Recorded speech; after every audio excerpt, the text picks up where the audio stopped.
Transatlantic slave trade in the 1500s to the 1800s affected many regions around the world. From their journeys across the ocean to their emancipation, the trading of slaves heavily impacted history.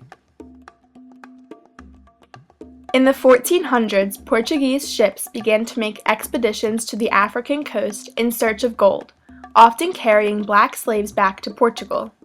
By the 1600s and 1700s, the slave trade had become one of the most profitable businesses on both sides of the Atlantic.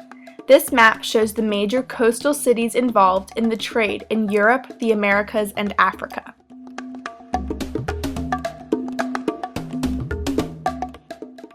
This map shows major regions and ports involved throughout the transatlantic slave trade. Few commercial centers in the Atlantic world were untouched by the slave trade, and all the major ports had strong connections with the traffic.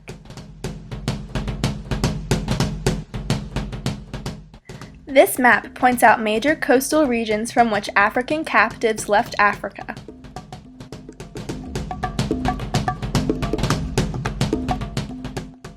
This map shows the Atlantic slave trade routes from the year 1500 until 1619.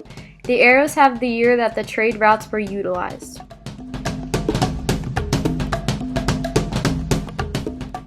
This photo represents the triangle trade. The pink arrows represent British-controlled territory and the blue arrows represent American-controlled territory. These particular routes were shaped by the powerful influence of winds and currents during the Age of Sail.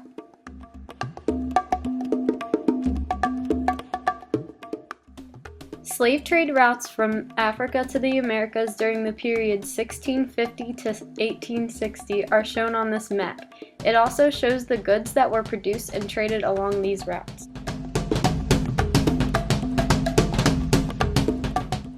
This is a deck plan of a slave ship, showing how captured Africans were arranged as cargo beneath the ship decks.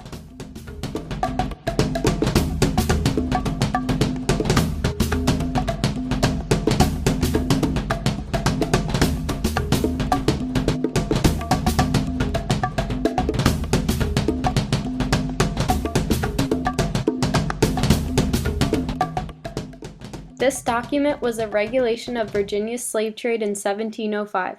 This declared that now all slaves of all races were no longer a personal possession. They were real estate, meaning they were linked to the land, not their owner.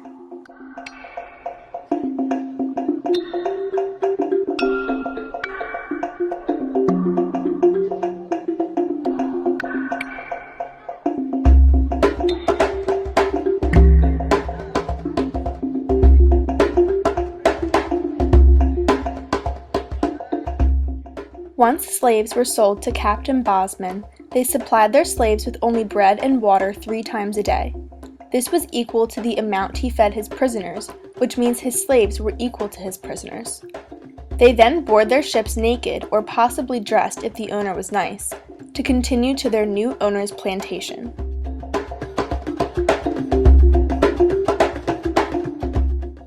This photo shows how whites would exercise the slaves on a transatlantic slave ship.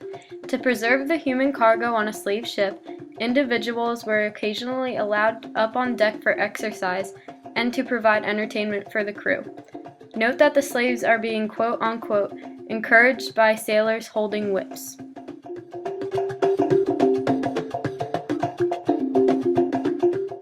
This is a slave barracoon. Prisoners could be held in slave sheds or barracoons for several months while awaiting the arrival of European merchants.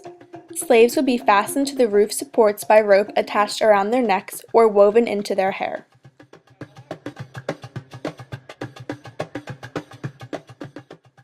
The Stono Rebellion was a slave rebellion that occurred on September 9, 1739, in the colony of South Carolina. It was the largest slave uprising in the British mainland colonies prior to the American Revolution.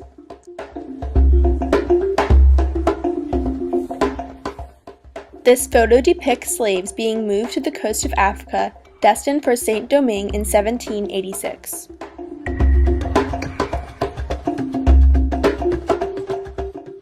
This photo is titled The Abolition of the Slave Trade, which shows Captain John Kember of Bristol flogging a slave girl because she was unwell and could not eat.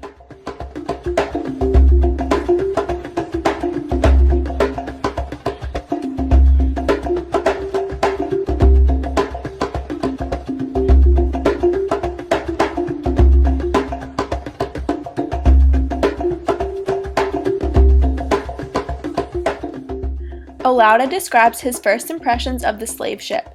Slave ships contained harsh, crowded conditions, smelled, contained many sicknesses, and slaves were constantly beaten.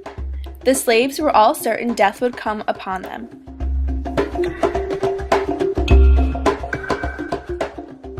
This is a photo of an enslaved African celebrating Britain's emancipation of slaves throughout its empire in 1834.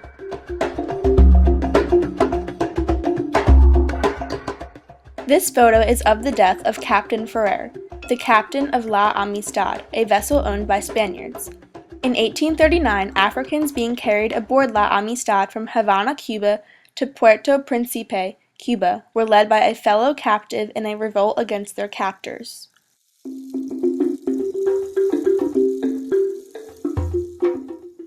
In West Africa, canoes were the main vehicles for transporting slaves from the coast to the transatlantic vessel.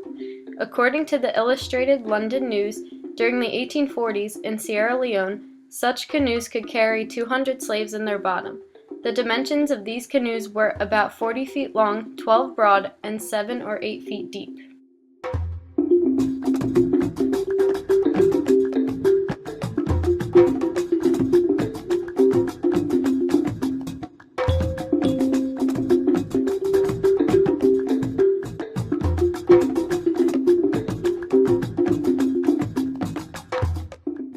In this speech, John Swett Rock expresses the way in which his people have been oppressed and abused by the whites. He tells how whites are hypocritical because they say, if they were enslaved, they would have the courage to revolt, yet they are enslaved in Africa and they don't revolt. He feels that the whites don't realize how much courage the blacks actually have, and it is probably more than the whites have ever had because they are able to put up with the abuse and keep their spirits high.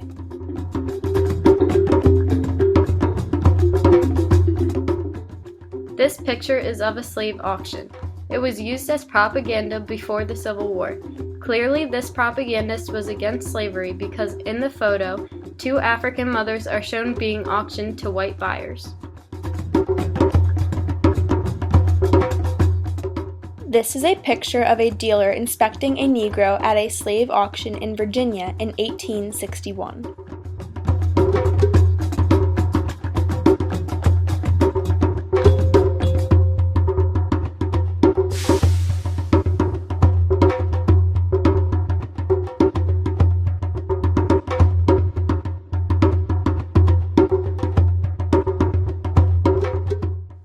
Harriet Tubman, the conductor of the Underground Railroad, wrote this letter to Lincoln to inform him that freeing the slaves would save him money and men by ending the Civil War sooner.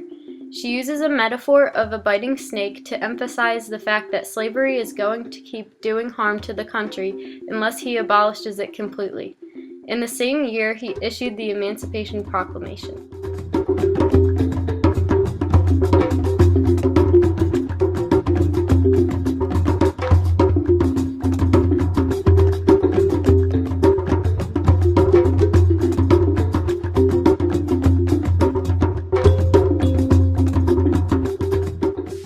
In the United States in 1862, President Abraham Lincoln issued the Emancipation Proclamation. This freed any and all slaves in North America forever, starting on the first day of 1863, and declared that the United States would no longer repress these people ever again.